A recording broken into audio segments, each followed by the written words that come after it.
The eruption of Mount Vesuvius in AD 79 is one of the most famous natural disasters in human history. Yet, despite numerous excavations and research, there are still questions about Pompeii and the neighboring cities that are yet to be answered. One of the most confusing aspects is that no one is entirely sure when Vesuvius actually erupted. For centuries, it was widely accepted that Mount Vesuvius erupted on August 24, AD 79. This date was based on an eyewitness account by Pliny the Younger, whose letters provided the only first-hand description of the event. However, modern archaeological findings challenge this traditional timeline.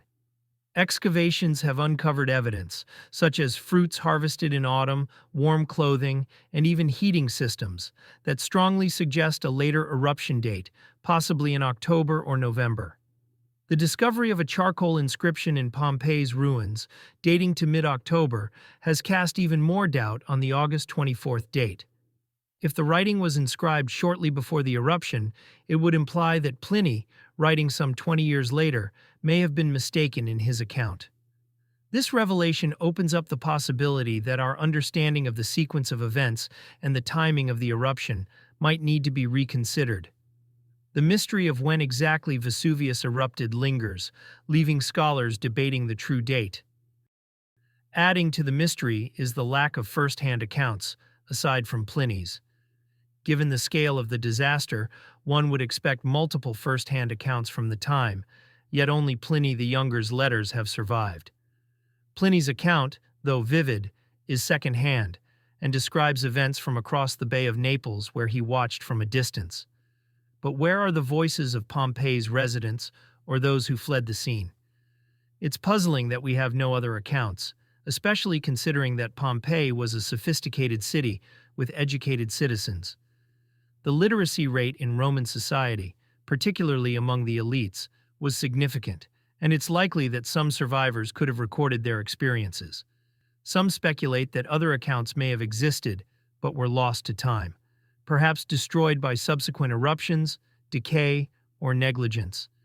There's even a fringe theory that the Book of Revelation's apocalyptic imagery might contain a veiled reference to the catastrophe at Pompeii, although this is highly speculative. Still, the absence of additional first-hand narratives remains one of the many unresolved aspects of the disaster. As strange as it sounds, another perplexing question relates to the health of Pompeii's inhabitants, particularly their dental hygiene. When archaeologists excavated Pompeii's victims, they found something surprising. Many of them had remarkably good teeth. Given the lack of modern dentistry, this finding has puzzled researchers. How did people living in an ancient Roman city, without access to fluoride treatments or contemporary dental care, manage to maintain such healthy teeth? The answer might lie in the very environment that ultimately destroyed them. Vesuvius, as part of a larger volcanic system, introduced natural fluorine into the local water supply. Like modern fluoridation processes, this naturally occurring fluorine could have strengthened their teeth and reduced instances of decay. The residents' diet, low in sugar and processed foods, also contributed to their dental health. However, this benefit came with a cost. Some evidence suggests that prolonged exposure to fluorine in the water may have led to skeletal fluorosis, a condition that weakens bones and causes joint pain, a dark trade-off for their otherwise good dental health. However, more research is needed on the topic. Another unanswered question lies in the magnitude of the eruption itself. Despite the devastation Vesuvius unleashed upon Pompeii, historians and volcanologists still struggle to determine the exact magnitude of the eruption. Modern volcanology uses a scale known as the Volcanic Explosivity Index, VEI, which measures the size of eruptions. The AD 79 eruption is tentatively classified as a VEI 5 event, similar to the Mount St. Helens eruption in 1980. However, without precise data, we can only estimate its true scale. Given the sheer destruction, one might wonder why more people didn't escape. Why wasn't evacuation by water more successful? Pompeii was situated on the Bay of Naples, and the proximity to water should have provided an obvious escape route for residents fleeing the eruption. However, many perished despite their access to the sea.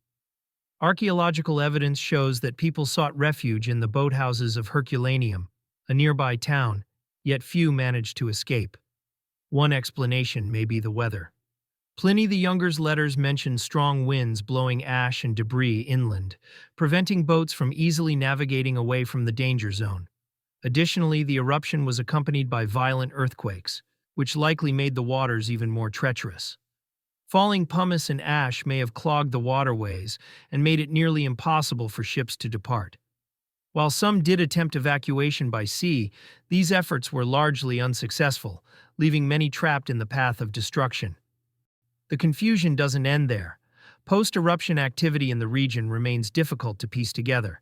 It's estimated that roughly 20,000 people lived in Pompeii and the surrounding region at the time of the eruption, yet only about 2,000 bodies have been found.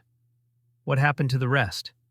Presumably, many fled before the pyroclastic flows reached the city, but their fate remains a mystery.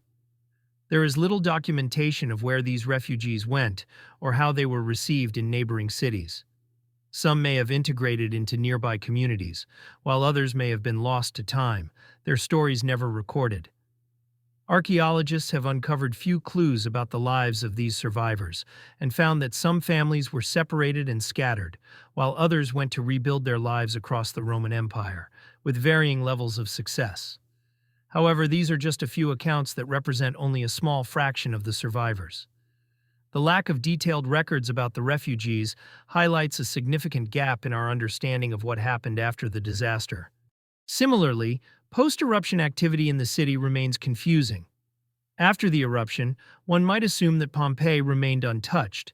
However, this was not entirely the case. Evidence suggests that people returned to Pompeii in the days, weeks, and even months after the eruption.